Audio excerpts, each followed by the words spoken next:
ರಾಜ್ಯನ ಚೆನ್ನಾಗಿ ಆಳುತ್ತಿರಲಿಲ್ಲ. ಅವನಿಗೆ ಇಷ್ಟವಾಗುವುದು ಹೊಸ ಬಟ್ಟೆಗಳು ಮಾತ್ರ. ಪ್ರತಿದಿನನೂ ಅವನು ಹೊಸ ಬಟ್ಟೆಗಳನ್ನೇ ತೊಡುತ್ತಿದ್ದ. ಪ್ರಜೆಗಳು ಅವರನ್ನು 1 ಗಂಟೆಗೆ ಬಟ್ಟೆ ಬದಲಾಯಿಸುವ ರಾಜ ಎಂದು ತಮಾಷೆ ಮಾಡುತ್ತಿದ್ದರು. ಹೊಸದಾಗಿ ಬರುವ ಬಟ್ಟೆಗಳಿಗೆ ಹಣವನ್ನು ಖರ್ಚು ಮಾಡುತ್ತಿದ್ದರು.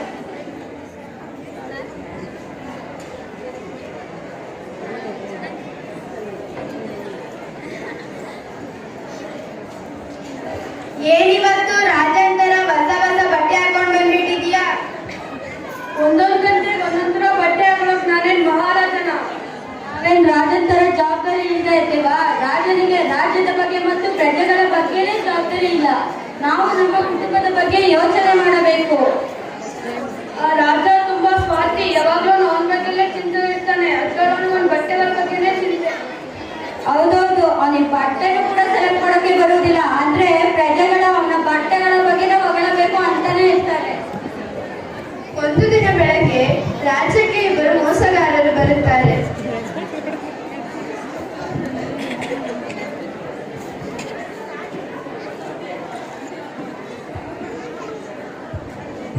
ನಾವು ಬಟ್ಟೆ ಹೊಲಿಯುವವರು, ನಿಮಗೆ ಬೇಕಾದ ರೀತಿಯಲ್ಲಿ ಬಟ್ಟೆಯನ್ನು ಹೊಲಿದುಕೊಡುತ್ತೇವೆ. ನೋಡಿ, ಈ ಬಟ್ಟೆ ಎಷ್ಟು ಸುಂದರವಾಗಿ ಇದೆ. ಬುದ್ಧಿವಂತರಿಗೆ ಮಾತ್ರ ಈ ಬಟ್ಟೆ ನೋಡುವುದಕ್ಕೆ ಸಾಧ್ಯ. ಹೌದಾ? ಹಾಗಾದ್ರೆ ನನಗೆ ಒಂದು ಜೊತೆ ಬಟ್ಟೆಯನ್ನು ಹೊಲಿದು ಕೊಡಿ. ಓಕೆ, ನಾಳೆ ಬಂದು ನಿನ್ನ ಬಟ್ಟೆಯನ್ನು ತೆಗೆದುಕೊಂಡು ಹೋಗು. ಮಾರನೆಯ ದಿನ ನನ್ನ ಬಟ್ಟೆಯಲ್ಲಿ ನಿನ್ನ ಕಣ್ಣಿಗೆ ಕಾಣಿಸುತ್ತಿಲ್ಲವೇ? ನನ್ನ ಕೈನಲ್ಲೇ ಇದೆ. ಅಯ್ಯೋ, ನನಗೇನು ಕಾಣಿಸುತ್ತಿಲ್ಲ. ಎಲ್ಲಿದೆ? ಹಾಗಾದರೆ ನೀನು ಬುದ್ಧಿವಂತನೇ ಅಲ್ಲ, ಮುಟ್ಟಾಳ. ನಾವು ನೋಡಿದಂತ ಮುಟ್ಟಾಳ ನೀನೆ. ಪ್ರಪಂಚದಲ್ಲೇ ನಾವು ದೊಡ್ಡ ಟೈಲರ್. ನಾವು ಹೊಲಿದ ಬಟ್ಟೆಗಳನ್ನು ಬುದ್ಧಿವಂತರು ಮಾತ್ರ ನೋಡುವುದಕ್ಕೆ ಸಾಧ್ಯ. ಅಯ್ಯೋ, ನನಗೆ ಕಾಣಿಸುತ್ತಿದೆ. ಇಲ್ಲಿ ಕೂಡಿ ನಿಮ್ಮ ಕೈಲಿರೋ ಬಟ್ಟೆ ಎಷ್ಟು ಸುಂದರವಾಗಿದೆ. ನೋಡಲು 2 ಕಣ್ಣು ಸಾಲುತ್ತಿಲ್ಲ. ಬೇರೆ ಬೇರೆ ಹೊಲಿಗೆಗಾರರು ಹೊಲಿದ ಬಟ್ಟೆಗಳನ್ನು ನೋಡುತ್ತಾ ತುಂಬಾ ಬೇಸರದಲ್ಲಿ ಇದುವರೆಗೂ ಹೊಲೆದ ಟೈಲರ್ಸ್ಗಳು ನನಗೆ ಒಂಚೂರು ಇಷ್ಟವಾಗುತ್ತಿಲ್ಲ. ಈ ಇಡೀ ಪ್ರಪಂಚದಲ್ಲೇ ನನಗೆ ಇಷ್ಟವಾಗುವಂತ ಬಟ್ಟೆ ಹೊಲಿಯುವ ಹೊಲಿಗೆಗಾರರೇ ಇಲ್ಲ ಮಂತ್ರಿಗಳೇ. ಪ್ರಭು, ನಮ್ಮ ರಾಜ್ಯಕ್ಕೆ ಹೊಸ ಟೈಲರ್ಸ್ಗಳು ಬಂದಿದ್ದಾರೆ. ಇಡೀ ಪ್ರಪಂಚದಲ್ಲಿ ಫೇಮಸ್ ಆದ ಟೈಲರ್ಸ್ಗಳು ನಿಮ್ಮನ್ನು ನೋಡಲು ಬಂದಿದ್ದಾರೆ. ಅವರನ್ನು ಕರೆದುಕೊಂಡು ಬರದೆ? ಹೌದಾ? ಯಾರನ್ನು ಕರೆತಲಿ? ಹೋಗಿ ಸೇವಕರೇ.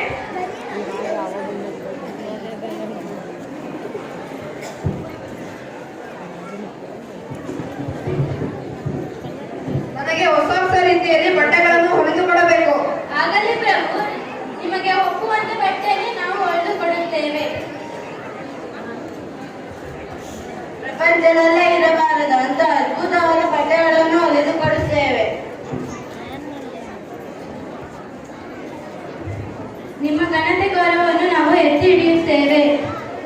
ಎಲ್ಲರೂ ನಿಮ್ಮನ್ನು ನೋಡಿ ಹೊಟ್ಟೆ ಉಳಿದುಕೊಳ್ಳಬೇಕು.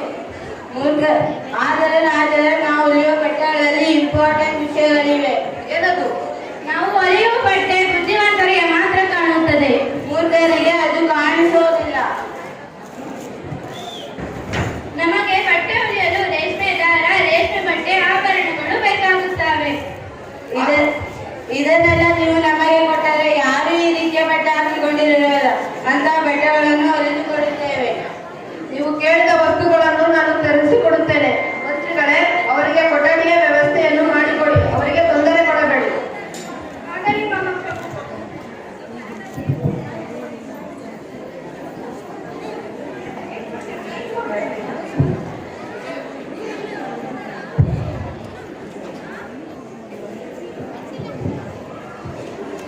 ಇದೇ ನೋಡಿ ನೀವು ಉಳಿದುಕೊಳ್ಳುವರು.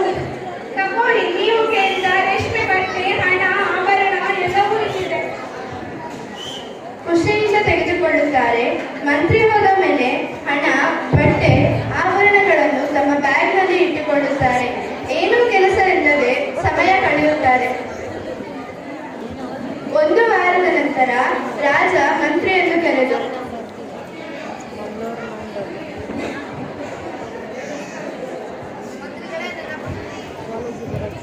ಮಂತ್ರಿಗಳೇ, ನನ್ನ ಬಟ್ಟೆ ತಯಾರಾಗಿದೆ ಎಂದು ನೋಡಿಕೊಂಡು ಬನ್ನಿ.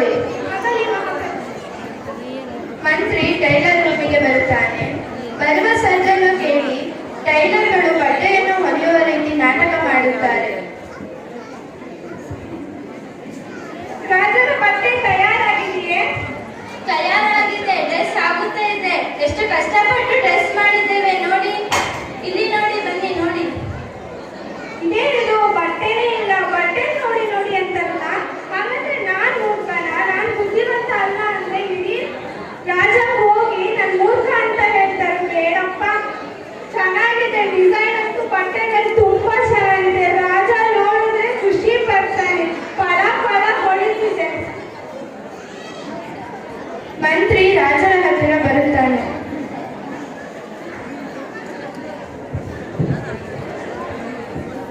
ಮಂತ್ರಿಗಳೇ, ನನ್ನ ಬಟ್ಟೆ ತಯಾರಾಗಿದೆ.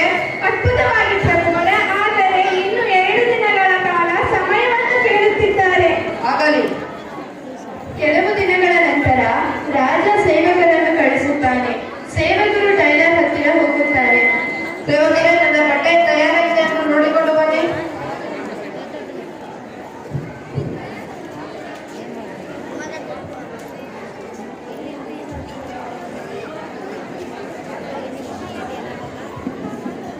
ರಾಜರ ಬಟ್ಟೆ ಚೆನ್ನಾಗಿದೆಯೇ? ತಯಾರಾಗಿದೆ. ರಾಜನಿಗೋಸ್ಕರ ನಾವು ಇಷ್ಟು ಕಷ್ಟಪಟ್ಟು ಡ್ರೆಸ್ ಮಾಡಿದ್ದೇವೆ. ಈ ಬಟ್ಟೆ ಎಷ್ಟು ಚೆನ್ನಾಗಿದೆ ನೋಡಿ. ಇದಕ್ಕೆಲ್ಲ ರೇಷ್ಮೆ ದಾರ, ರೇಷ್ಮೆ ಬಟ್ಟೆ ಮತ್ತು ರತ್ನಗಳಿಂದ ಜೋಡಿಸಿ ಹೊಲಿದಿದ್ದೇವೆ. ನೋಡಿ ನೋಡಿ.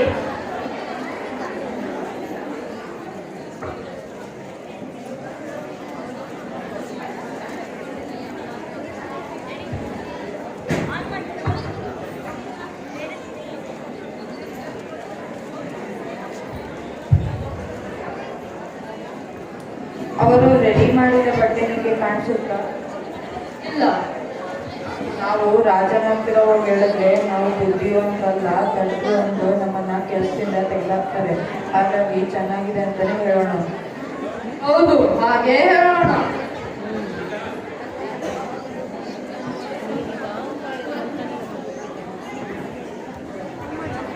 ಚೆನ್ನಾಗಿದೆ ಪ್ರಭು, ತುಂಬಾ ಚೆನ್ನಾಗಿದೆ. ಇಂತಹ ಬಟ್ಟೆಯನ್ನು ನಾನು ಎಲ್ಲೂ ನೋಡಿಲ್ಲ. ನಿಮಗೆ ಒಪ್ಪುವಂತ ಬಟ್ಟೆಯನ್ನೇ ಮಾಡಿದ್ದಾರೆ. ಮಂತ್ರಿಗಳೇ, ನಾಳೆ ಎಲ್ಲ ಪ್ರಜೆಗಳಿಗೂ ಅರಮನೆಯ ಮುಂದೆ ಹಾಜರಾಗಬೇಕೆಂದು ತಿಳಿಸಿ. ಆಗಲಿ ಮಹಾ. ಮರುದಿನ ಬೆಳಗ್ಗೆ.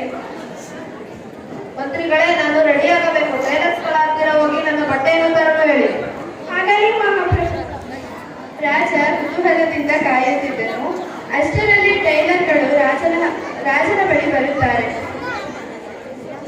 ನನ್ನ ಬಟ್ಟೆ ತಯಾರಾಗಿದೆ ಟೈಲರ್ಸ್ಗಳೇ. ಆಗಿದೆ ಪ್ರಭುಗಳೇ. ಈ ಬಟ್ಟೆ ಎಷ್ಟು ಚೆನ್ನಾಗಿದೆ. ನಿಮಗೆ ಇದು ಸರಿಯಾಗಿ ಹೊಂದುತ್ತದೆ.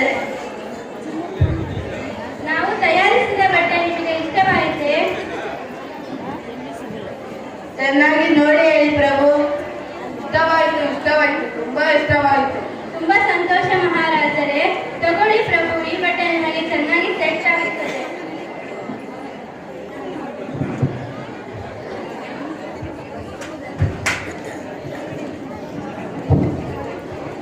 ಅರಮನೆಯ ಮುಂಭಾಗದಲ್ಲಿ ಪ್ರಜೆಗಳು ರಾಜನನ್ನು ನೋಡಲು ಕುತೂಹಲದಿಂದ ಕಿರುಚುತ್ತಾ ಕಾಯುತ್ತಿರುತ್ತಾರೆ.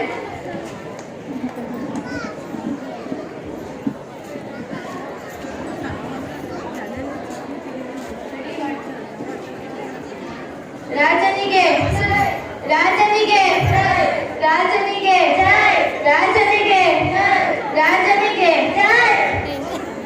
ರಾಜ ಬಂದ ಕೂಡಲೇ ಅವರನ್ನು ನೋಡಿ ಎಲ್ಲರೂ ಸುಮ್ಮನಾಗಿ ಬಿಡುತ್ತಾರೆ. ಪ್ರಜೆಗಳು ಏನನ್ನು ಹೇಳದೇ ಇರುವಾಗ ರಾಜನನ್ನು ನೋಡಲು ಬಂದಿದ್ದ ಪ್ರಜೆಗಳಲ್ಲಿ ಅಲ್ಲೇ ಇದ್ದ ಒಂದು ಮಗು ಅಪ್ಪನ ಹತ್ತಿರ, ಇಲ್ಲಿ ನೋಡಿ ರಾಜ ಬಟ್ಟೆನೇ ಹಾಕಿಲ್ಲ. ಹೇಳೋದ್ ಬೇಡ ಕಡೆ, ಸುಮ್ಮನಿರೋಣ. ಹೇಳಿದ್ರೆ ನಾವು ಮೂರ್ಖರಂತ ತಿಳ್ಕೊಳ್ತಾರೆ.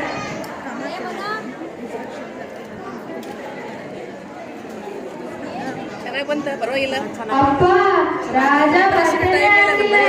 ಅವ್ರು ಬಡವರ?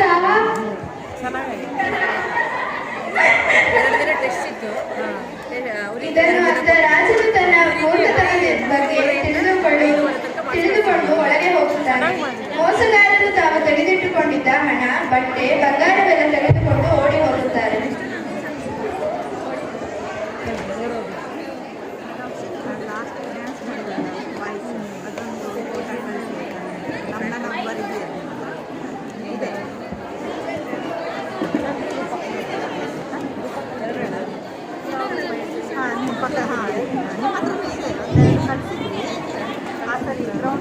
ಧನ್ಯವಾದಗಳು.